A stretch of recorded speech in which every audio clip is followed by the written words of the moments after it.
Hello friends, இன்றைக்கி நம்ம பார்க்க போகிறது ஜாப்பனிஸ் அனிமி சீரிஸான Spy X Family season 1 episode 12, அதாவது ஃபைனல் எபிசோடு தான் இன்னைக்குள்ள வீடியோவில் பார்க்க போகிறோம். இந்த ஸ்பை எக்ஸ் ஃபேமிலியில் டோட்டலாக 24 எபிசோட்ஸ் அப்படின்னு சொல்லியிருக்காங்க. பட் இப்போதைக்கு 12 எபிசோட்ஸ் தான் ரிலீஸ் ஆயிருக்கு. சீசன் 1 பார்ட் 2 வந்துட்டு இதுக்கப்புறம் தான் ரிலீஸ் பண்ணுவாங்க அப்படின்னு சொல்லியிருக்காங்க. ஸோ அது ரிலீஸ் ஆனதுக்கப்புறமா கண்டிப்பாக நான் தமிழ் டப் பண்ணி போடுறேன். சரி வாங்க நம்ம வளவலன்னு பேசாமல் இன்னைக்குள்ள கதைக்குள்ள போகலாம். இன்னைக்கு நம்ம பார்க்க போகிறது spy X Family season 1 episode 12.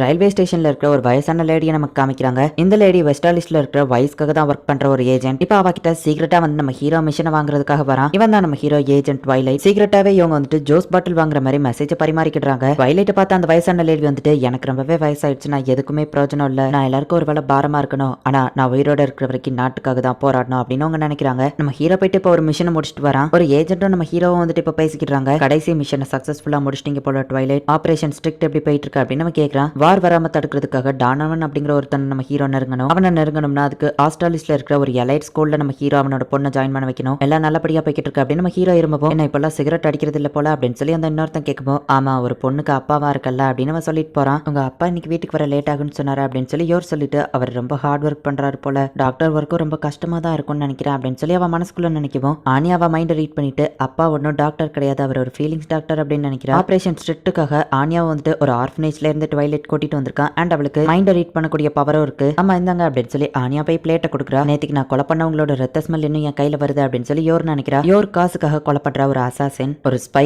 ஒரு சைக்கிக், அப்புறம் ஒரு அசாசின், 3 பேர் ஒண்ணா அந்த குடும்பத்துல இருக்காங்க. ஒருத்தரோட சீக்ரெட் பத்தி இன்னொருத்தங்களுக்கு தெரியாது. இப்ப நம்ம ஹீரோ ரொம்பவே சோர்வா வீட்டுக்கு வரான். ஏஜென்ட்ஸ் கம்மியா இருக்காங்க, இப்பெல்லாம் எனக்கு அதிகமான மிஷன் தராங்களே அப்படின்னு சொல்லி நம்ம ஹீரோ ரொம்ப டயர்டா வந்துட்டு இருக்கும்போது, நம்ம ஹீரோ வீட்டு பக்கத்துல உள்ளவங்க, அந்த சின்ன பொண்ணு ரொம்ப ஐயோ பாவம்பா, இந்த லாய்டுங்கிறவர் எப்ப பார்த்தாலும் வேலைன்னு இருக்காரு, சண்டே கூட வேலைக்கு போயிருந்தாரு, அவர் ஃபேமிலி கூட டைம் ஸ்பெண்ட் பண்றதே இல்ல, ஒருவேளை அவருக்கு ரெண்டாவது வைஃப் இருக்குமா அப்படின்னு சொல்லி அவங்க சந்தேகப்படுறாங்க. டே ட்வைலைட், மத்த மிஷன்ல நீ கான்சென்ட்ரேட் பண்ணதுல இந்த ஒரு விஷயத்த மறந்துட்டியே, என்னோட ஃபேமிலி மேல யாருக்கும் டவுட் வரக்கூடாது, என்னோட ஃபேமிலிக்கு ஏதாச்சும் ஆச்சுன்னா இந்த உலகத்துக்கு ஏதாச்சும் ஆன மாதிரி அப்படின்னு நம்ம ஹீரோ போயிட்டு, வர சண்டே நம்ம வெளியே போறோம் அப்படின்னு நம்ம ஹீரோ சொல்லவும், நீங்க ரொம்ப டயர்டா இருக்கீங்க, வேணா ரெஸ்ட் எடுங்களா அப்படின்னு யோர் சொல்றா. ஓ ஆனியா, அது பெண் கோயின் தானே அப்படின்னா வர சண்டே நம்ம அக்வாரியம்க்கு போவோம் அப்படின்னு நம்ம ஹீரோ சொல்றான். நம்ம கண்டிப்பா போகணும்ல இல்லன்னு யோர் சொல்லவும், நம்ம ஃபேமிலி மேல யாருக்கும் டவுட் வரக்கூடாதுன்னா நம்ம இதை பண்ணிதான் ஆகணும் அப்படின்னு நம்ம ஹீரோ சொல்றான். ஆனியாவும் ரொம்ப ஹாப்பியா இருக்கிறா. இப்போ சண்டே ஆகுது, லாய்டு உங்களுக்கு ரொம்ப ரெஸ்ட் தேவைப்படுதுன்னு நினைக்கிறேன், நீங்க வேணா ரெஸ்ட் எடுங்களா அப்படின்னு சொல்லி யோர் சொல்லவும், பரவாயில்ல இருக்கட்டும் நம்ம ஹீரோ கிளம்புறா. இப்ப பக்கத்து வீட்டுக்காரங்க விசாரிக்கிறாங்க, நாங்க அக்வாரியம் போறோம் நம்ம ஹீரோ சொல்லிட்டு, பக்கத்து வீட்டுக்காரங்களுக்குலாம் டவுட் வரக்கூடாது, நாங்க நார்மல் ஃபேமிலின்னு நினைக்கணும் அப்படின்னு நம்ம ஹீரோ மனசுக்குள்ள நினைக்குவோம். ஆனியா அதை ரீட் பண்ணிட்டு, எங்க அப்பா ரொம்பவே நல்ல அப்பா, என்ன நல்லா பாத்துக்கிடுறாரு, எங்க அப்பா ஒரு நார்மலான அப்பா அப்படின்னு வாசலவோ நம்ம ஹீரோவா அப்படியே சமாளிச்சுட்டு அங்க இருந்து கிளம்புறான். இப்போ இவங்க ரயில்வே ஸ்டேஷனுக்கு வரும்போது அந்த பாட்டியோட கடையில இருக்கிற சீக்ரெட் மெசேஜ் நம்ம ஹீரோ நோட்டீஸ் பண்றான். தண்ணி வாங்கிட்டு வர நம்ம ஹீரோ போறான். நல்லது ட்வைலைட், ஒரு மிஷன் இருக்குன்னு சொல்லவும் முடியாதுன்னு நம்ம ஹீரோ சொல்றான். ரொம்ப இம்பார்ட்டன்ட் சொல்லவும் முடியாதுன்னு நம்ம ஹீரோ சொல்றான். அப்பா சீக்கிரம் வாங்க நம்ம அக்வாரியம்க்கு போலாம் அப்படின்னு ஆனியா சொல்லவும், ஆபரேஷன் ஸ்ட்ரிக்ட்ல தான் நான் இன்னைக்கு ஃபுல் டே கான்சென்ட்ரேட் பண்ண வேண்டியது இருக்கு அப்படின்னு நம்ம ஹீரோ சொல்றான். நீ திறமைசாலி ட்வைலைட், நான் சொல்ற அந்த மிஷன் அக்வாரியம்ல தான் இருக்குன்னு அந்த பாட்டி சொல்லவோ, ஜஸ்ட் காஃபியை மட்டும் தாங்க நம்ம ஹீரோ கேட்கறான். நானோ கெமிக்கல் பாம் கண்டுபிடிச்சிருக்காங்க, மக்கள் அழிய போறாங்க, அதை பார்த்து நீ சும்மா இருப்பேன்னு சொல்றியா அப்படின்னு அந்த பாட்டி கேட்கும்போது நம்ம ஹீரோவோ வர வழி இல்லாம அந்த மிஷனுக்கு ஒத்துக்கிட்டான். ஆனியா வந்து அந்த அக்வாரியமா ஜாலியா என்ஜாய் பண்ணிட்டு இருக்கா. நம்ம ஹீரோ தான் ரொம்பவே டயர்டா இருக்கான். சரி அப்படியோ பக்கத்து வீட்டுக்காரங்களுக்கு டவுட் வரலையா அப்படின்னு நம்ம ஹீரோ நினைச்சிட்டு இருக்கும்போது பார்த்தா அந்த பக்கத்து வீட்டுக்காரங்களும் அந்த அக்வாரியம்க்கு வந்திருக்காங்க. விளங்கிரும் எப்படியாச்சும் உங்களை கழட்டி விடணும்னு நம்ம ஹீரோ யோசிக்கும் போது, நீங்களும் வாங்கல நம்ம ஒன்னா சுத்தி பார்க்கலாம் அப்படின்னு சொல்லி யோர் கூப்பிடுறா. அவங்க ஃபேமிலி மேல டவுட் வரக்கூடாதுங்கிறதுக்காக தான் யோர் வந்துட்டு அப்படியே அவங்களை கூப்பிடுறா. இவங்க வர இப்ப கூட வருவாங்களா, எக்ஸ்ட்ரா மிஷன் வர எனக்கு இருக்கு, என்ன பண்றது அப்படின்னு நம்ம ஹீரோ யோசிக்கிறான். கெமிக்கல் பாம் பத்தின சீக்ரெட் ஒரு கேப்சூல்குள்ள வச்சிருக்காங்க, அது ஒரு பெண் கோயின் முழுங்கிடுச்சு, அது அந்த அக்வாரியம்ல தான் இருக்கு அப்படின்னு பாட்டி சொல்லியிருப்பாங்க. ஐ பெண் கோயின் பார்க்க போலாம் அப்படின்னு ஆனியா சொல்றா. பார்த்தா அந்த இடத்துல நிறைய பெண் கோயின்ஸ் இருக்கு.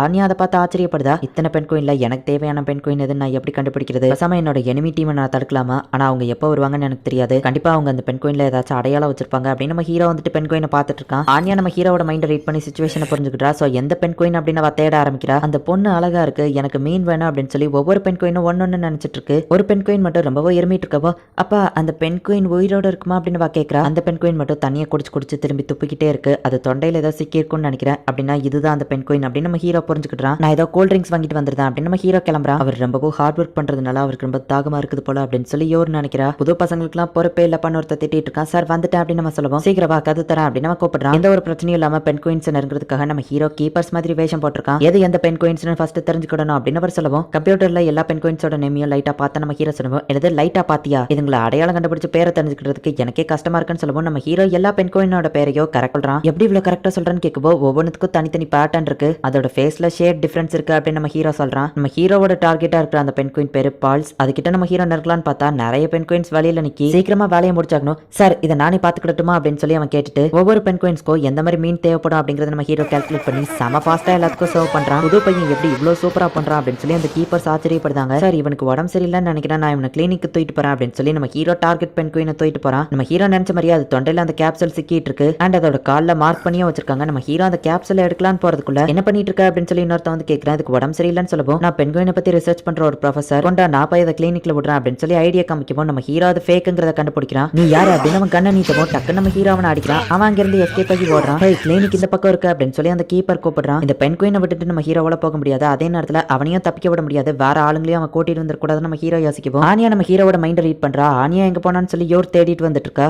சீக்கிரம் நம்ம ஆளுங்களுக்கு இன்ஃபார்ம் பண்ணி அந்த கேப்சூல் எடுத்துட்டு அவனை கொண்டுட்டீங்க இருந்து நாங்க போகணும் அப்படின்னு சொல்லி அவன் ஓடிட்டு இருக்கும்போது ஆனியா போய் அவனை பிடிச்சிக்கிட்டு அம்மா என்ன கடத்திட்டு போறான்னு சொல்லவோ என்ன தைரியம் இருந்தா ஆனியா மேல கை வைப்பா அப்படின்னு சொல்லி அவ அடிச்சிருந்தா. ஆனியா உனக்கு இதுவாகலையே, கொஞ்சம் ஓவரா அடிச்சிட்டோமா அப்படின்னு சொல்லி யோர் நினைக்கிறா. ஃபேமிலியோட ஹெல்ப் மூலியமா நம்ம ஹீரோ வந்துட்டு கேப்சூலையும் எடுத்துருதான் அந்த எதிரிக்கிட்ட இருந்து இன்ஃபர்மேஷனை கலெக்ட் பண்ணிக்கிட்டு தான் உங்க ஹஸ்பண்ட் என்ன இவ்வளவு நேரம் ஆகியும் காணும், வேற யார் கூடயோ சுத்த போயிட்டாரா அப்படின்னு சொல்லி பக்கத்து வீட்டுக்காரங்க கேட்கவும் ஆனியா உனக்கு பிடிக்குமே, நான் இதை வின் பண்ணி கொண்டு வந்தேன், பெண் குயின்ஸோட நேம கரெக்டா சொன்னா இதை கிஃப்டா கொடுப்பாங்கன்னு சொன்னாங்க, நான் பல தடவை ட்ரை பண்ணி ஒரு வழியா இதை ஜெயிச்சிட்டேன் அப்படின்னு நம்ம ஹீரோ சொல்றான். அப்பா நல்லாவே போய் சொல்றாரு, ஃபர்ஸ்ட் ட்ரைலயே அவர் ஜெயிச்சிட்டாரு அப்படின்னு சொல்லி ஆனியா புரிஞ்சுக்கிட்டா. நாங்க தான் உங்களை தப்பா புரிஞ்சுக்கிட்டோம் அப்படின்னு பக்கத்து வீட்டுக்காரங்க சொல்லவும் என் ஃபேமிலி கூட நான் அந்த லெவலுக்கு டைம் ஸ்பெண்ட் பண்றது இல்ல, பட் அவங்க ஹாப்பியா இருக்கிறதுக்காக அவங்கள ப்ரொடெக்ட் பண்றதுக்காக என்ன வேணா பண்ணுவேன் அப்படின்னு நம்ம ஹீரோ சொல்லவும் அந்த பக்கத்து வீட்டுக்காரங்க இம்ப்ரெஸ் ஆகுறாங்க. ஏஜென்சி கிட்ட சொல்லி ஒரு மாசத்துக்கு நான் லீவு கேட்கணும் அப்படின்னு நம்ம ஹீரோ யோசிச்சுட்டு ஆனியா சிரிக்கிறத பார்த்துட்டு குழந்தைங்க முகத்துல எப்பவுமே சிரிப்பு இருக்கணும், அதுக்காக தான் நான் ஒரு ஸ்பையாவே மாறினேன், ரெஸ்ட் எடுக்கிறதுக்குலாம் எனக்கு டைம் இல்ல அப்படின்னு நம்ம ஹீரோ யோசிக்கிறான். என்னது நான் இன்சார்ஜ் அப்படின்னு புது பையன் கேட்கவும் ஆமா நீ ரொம்பவே திறமசாலியா இருக்க அப்படின்னு அந்த கீப்பர் சொல்றாங்க. இப்ப ஆனியா வந்துட்டு அவளோட புது பொம்மை கூட சேர்ந்து விளையாண்டுட்டு இருக்கா. நான் தான் டைரக்டர் கைமேரா, எங்களோட ஏஜென்சிக்கு உங்களை வரவேற்கிறேன். எஸ் சார், நான் தான் ஏஜென்ட் பென்குயின். ஓ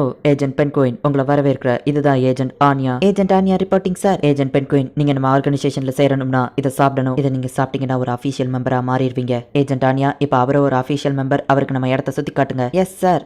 ஏஜென்ட் பெண் குயின் பாத்துக்கோங்க, இதுதான் நம்ம ஆபரேஷன் நடக்கிற இடம் அண்ட் இதுல இருந்தா நமக்கு இன்ஃபர்மேஷன் வரும். இதுதான் ஏஜென்ட் அப்பா ரொம்பவே திறமசாலி அண்ட் இதுதான் ஏஜென்ட் அம்மா ரொம்பவே ஸ்ட்ராங்கானவங்க, மத்தபடி எல்லா விஷயத்திலயும் மோசம் தான் அப்படின்னு நானியா சொல்லவும் என்னது மோசமா அப்படின்னு யோர் கேட்கிறா. சரி வாங்க மத்த இடத்தையும் சுத்தி காமிக்கிறேன் அப்படின்னு கூட்டிட்டு போகவும் இவ குழந்தைத்தனமா இருக்கிறத யோர் ரசிக்கிறா. ஏதாச்சும் அடிபட்டுச்சுன்னா இந்த இடத்துல தான் வந்து ஹீலிங் பண்ணிக்கிடுவோம். அடுத்து இதுதான் ஏஜென்ட் ஆனியாவோட ரூம். இப்போ நம்ம ரொம்பவே டேஞ்சரஸான சீக்ரெட்டான ஒரு இடத்துக்கு போக போறோம், அதுதான் அப்பாவோட அம்மாவோட ரூம், அங்க என்ன ஆபத்து வேணா இருக்கலாம் வாங்க அப்படின்னு சொல்லி நம்ம ஹீரோவோட ரூமை திறக்கலான்னு போகவும் ஹே ஆனியா எத்தனை மட்டும் சொல்லியிருக்கேன் ரூம்குள்ள போகாதுன்னு அப்படின்னு நம்ம ஹீரோ திட்டுவோம். ஆனியா ஆள ஆரம்பிக்கிறா. சிசர்ஸ் ஏதாச்சும் இருக்கோ கையை வெட்டிடும் நம்ம ஹீரோ சமாளிக்கிறான். பாய்சன் நீடில் கை வச்சிடக்கூடாது அப்படின்னு யோர் யோசிக்கிறா. நீங்க ரெண்டு பேரும் மோசம் அப்படின்னு சொல்லி அவ சொல்லவும் அச்சோ ஆபரேஷன் ஸ்ட்ரிக்ட் இப்போ ஒரு டேஞ்சர் ஜோன்ல இருக்கு என்ன பண்றது அப்படின்னு நம்ம ஹீரோ யோசிச்சுட்டு ஏஜென்ட் ஆனியா நம்ம ஒரு மிஷன்ல இருக்க உலகத்தை காப்பாத்துற நேரத்துல இந்த அழுகைக்கெல்லாம் நேரம் எல்லாம் நம்ம ஹீரோ சொல்றான். ஆமா ஏஜென்ட் ஆனியா நமக்கு இப்போ மிஷன் இருக்கு அப்படின்னு சொல்லி யோர் சொல்றா. நம்மளோட நெக்ஸ்ட் மிஷன் 2வது ஸ்ட்ரீட்ல இருக்கிற கேண்டி ஷாப்ல தான் இருக்கு அப்படின்னு ஆனியா இவங்களை கூட்டிட்டு போறா. கியூட்டான ஃபேமிலியா இருக்காங்க அப்படின்னு சில பேர் சிரிச்சிட்டு போறாங்க. என்னோட மத்த ஏஜென்சி யாரும் பாத்திரக்கூடாதுன்னு நம்ம ஹீரோ நினைக்கிறான். கேண்டி ஷாப்ல போய் பீனட் வாங்குறா. ஆனியாவோட மிஷன் சக்சஸ்ஃபுல்லா முடியுது. வேர்ல்டு பீஸ்க்கு இப்ப எந்த பாதிப்பும் இல்ல. இந்த இடத்துல இந்த எபிசோட் முடியுது. இதோட சீசன் 1 பார்ட் 1 முடியுது. பார்ட் 2 இன்னும் ரிலீஸ் ஆகல. ரிலீஸ் ஆனதுக்கு அப்புறமா கண்டிப்பா நான் அதை தமிழ் டப் பண்ணி போடுறேன். இந்த அனிமே எப்படி இருந்துச்சு அப்படிங்கறத முடிஞ்சா கமெண்ட்ல சொல்லுங்க. அண்ட் உங்களுக்கு இந்த வீடியோ பிடிச்சிருந்தது அப்படின்னா லைக் பண்ணிட்டு அப்படி மறக்காம நம்ம சேனலை சப்ஸ்கிரைப் பண்ணிருங்க. தேங்க்யூ ஃபார் வாட்சிங். Bye guys. நெக்ஸ்ட் எபிசோட்ல மீட் பண்ணலாம்.